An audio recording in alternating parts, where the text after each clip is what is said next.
and security. The agenda is adopted.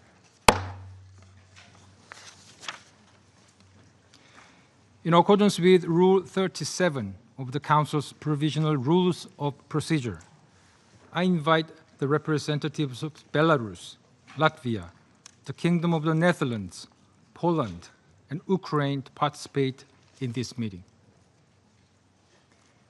It is so decided.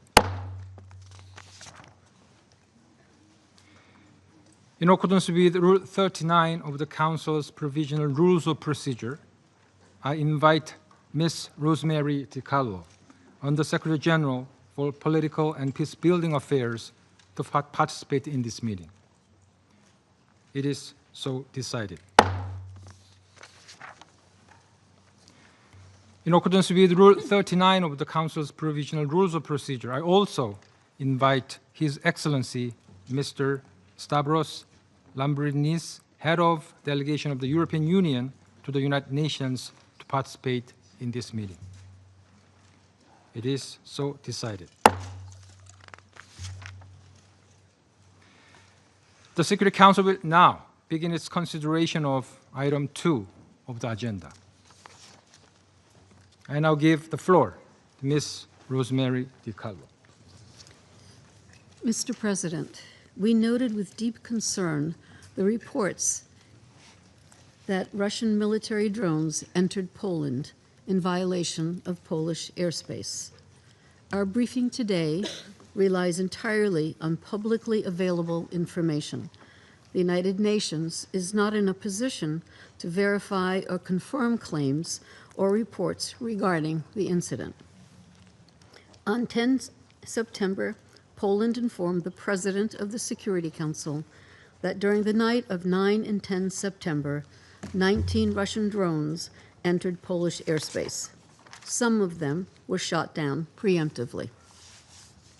This is not the first time that drones have been detected in neighboring countries during the full-scale war in Ukraine, but it is the first time that multiple drones have flown so deep into a neighboring country's airspace. It is also the first time that force was used by Poland and its NATO allies to neutralize the perceived threat.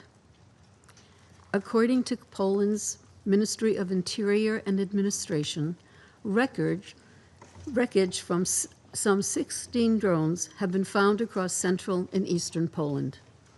Media reports suggest that at least some of these devices were so-called Gebera drones used by the Russian Federation in the war in Ukraine. The drones reportedly caused damage in residential areas in the Polish villages of Wiriki and Chusnowka.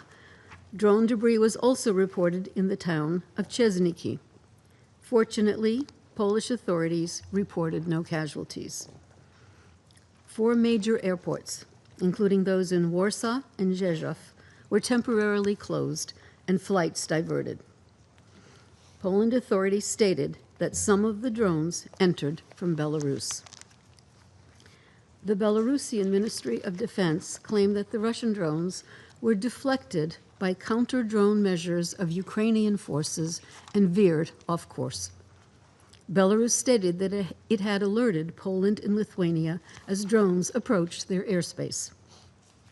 This was confirmed by the Polish military. Belarus also reported that its air defenses intercepted several drones over its territory. Following the incident, Poland introduced restrictions to air traffic in the eastern part of the country in areas neighboring Belarus and Ukraine.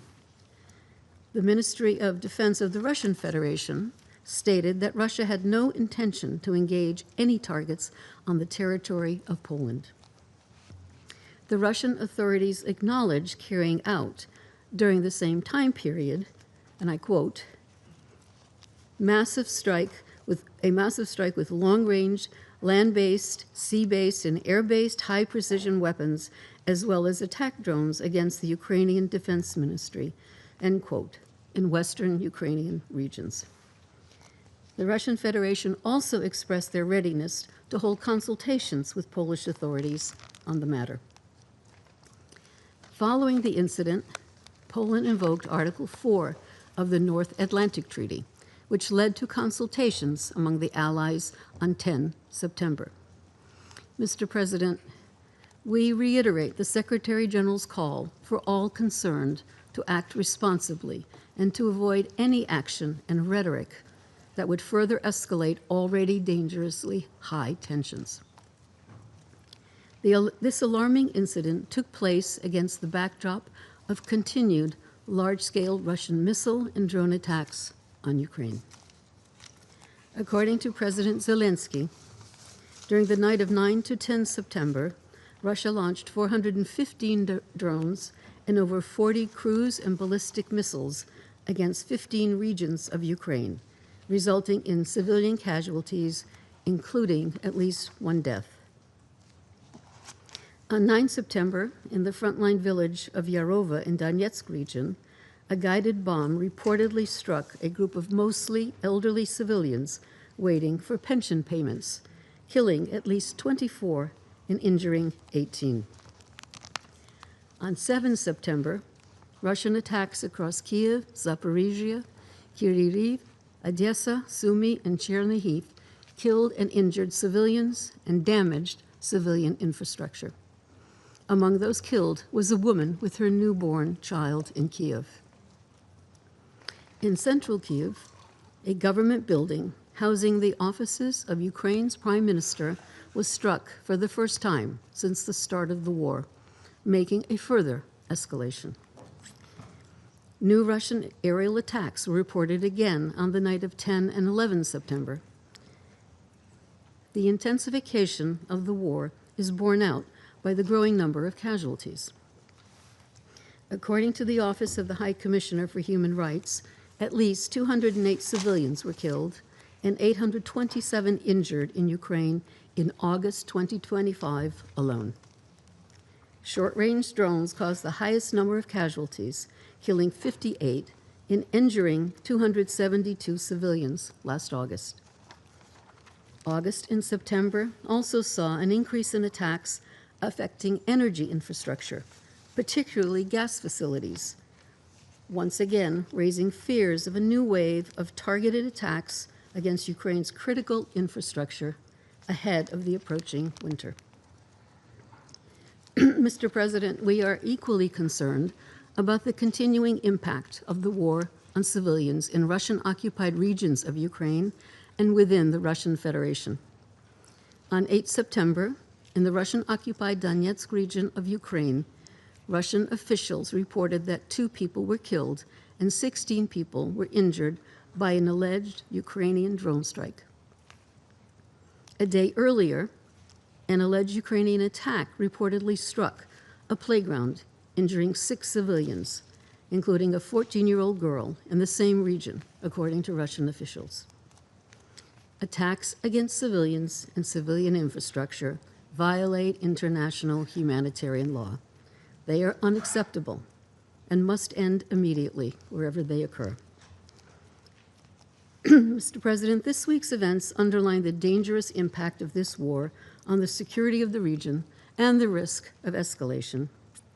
This incident also endangers the recent diplomatic efforts to achieve an end to this unprovoked and brutal war.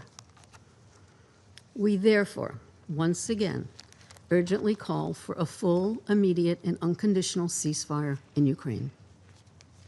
The end state must be a just, comprehensive, and sustainable peace in line with the UN Charter, international law, and relevant UN resolutions. The United Nations remains available to support all genuine efforts to this end. Thank you. I thank Ms. DiCarlo for her briefing.